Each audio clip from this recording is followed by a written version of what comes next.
Technology, এই টার্মটাই উনি আসলে জনপ্রিয় করেছেন। আমরা আগে জানতাম না যে এভাবে তাফসীর করা যায়, এভাবে scientific indications of the Holi কোরআনকে মানুষের কাছে পেশ করা যায়, এভাবে এত জীবন ঘনিষ্ঠ করে, এত ইন্টারেক্টিভ করে কোরআনের কথাগুলো মানুষের কাছে উপস্থাপন করা যায়।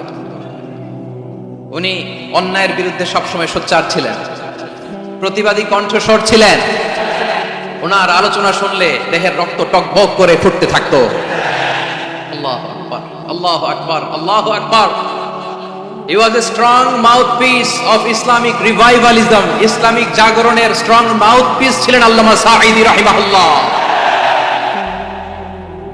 অনেক দোয়া পেয়েছেন, আমরা পড়েছি, এমন জীবন তুমি করিবে গঠন, মরণে হাসিবে তুমি, কাঁদিবে ভুবন। গোটা বিশ্বকে তিনি কাঁদিয়েছেন।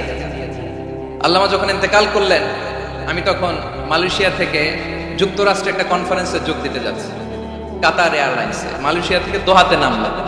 দোহায় যখন আমার ট্রানজিট, তখন শুনতে পেলাম যে আল্লামা বিদায় নিয়েছেন। সোশ্যাল মিডিয়ায় শুনে বিশ্বাস করতে পারলাম না। মুহূর্তের মধ্যেই মাসুদ সাঈদী ভাইকে মেসেজ করলাম, উনি কোনো উত্তর দিতে পারলেন না। মাসুদ ভাইয়ের সাথে যখন কোলাকুলি করি, আমাদের শামীম ভাইয়ের সাথে যখন কোলাকুলি করি, মনে হচ্ছে আল্লামা সাঈদীর ঘ্রাণ পাই। শরীরটা লিটারালি কাঁপছিল, নিজেকে মানাতে পারছিলাম না, বিশ্বাস করতে পারছিলাম না যে আসলে আল্লামা বিদায় নিয়েছেন। ইন দ্য মিন টাইম আমার সেকেন্ড ফ্লাইট, দোহা টু নিউ ইয়র্ক, 12 ঘন্টার ফ্লাইটে উঠলাম। ইন্টারনেট থেকে বিচ্ছিন্ন হলাম। নামার পরে শুনলাম আল্লাহু আকবার, যেখানে ওনাকে কবরস্থ করার কথা ছিল সেখানেও কবর দিতে দেয়া হয় না। ছবিগুলো দেখতে লাগলাম, হাসিমাখা মুখ, হাসিমাখা নিথর দেহটা, মরণে হাসিবে তুমি, কাঁদিবে ভুবন। From east to west, from north to south, the entire globe, গোটা বিশ্ব ওনার জন্য কেঁদেছে, গোটা বিশ্ব কেঁদেছে। কাবার গিলাফ ধরে ধরে মানুষ চিৎকার করেছে। এর চেয়ে শ্রেষ্ঠ মৃত্যুকার হতে পারে? আমাদের আল্লামার আর কি পাওয়ার ছিল বলেন?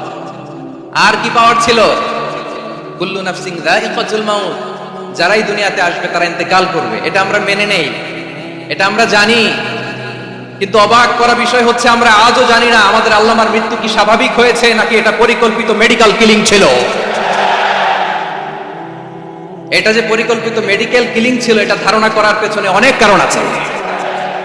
তিনি আধিপত্যবাদের বিরুদ্ধে সোচ্চার ছিলেন, ফ্যাসিবাদের বিরুদ্ধে সোচ্চার ছিলেন, রাজনৈতিক প্রতিহিংসার শিকার ছিলেন। এজন্য এটা মেডিকেল কিলিং হতে পারে, এ ধারণা আমরা করতেই পারি। আওয়াজ করে বলেন ঠিক কিনা?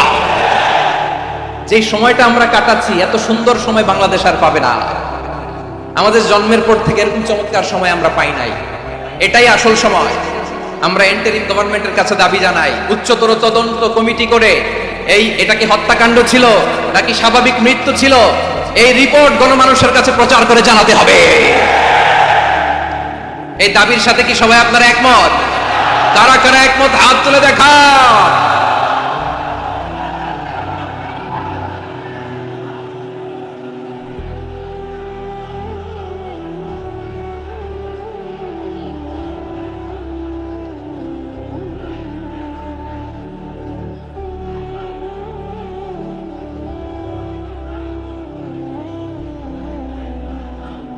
আমার প্রিয় ভাইয়েরা, প্রিয় চট্টলাবাসী, আল্লাহ তাআলা তার এই মুখলেস গোলামকে তার জান্নাতুল ফেরদাউসের মেহমান হিসেবে কবুল করুন।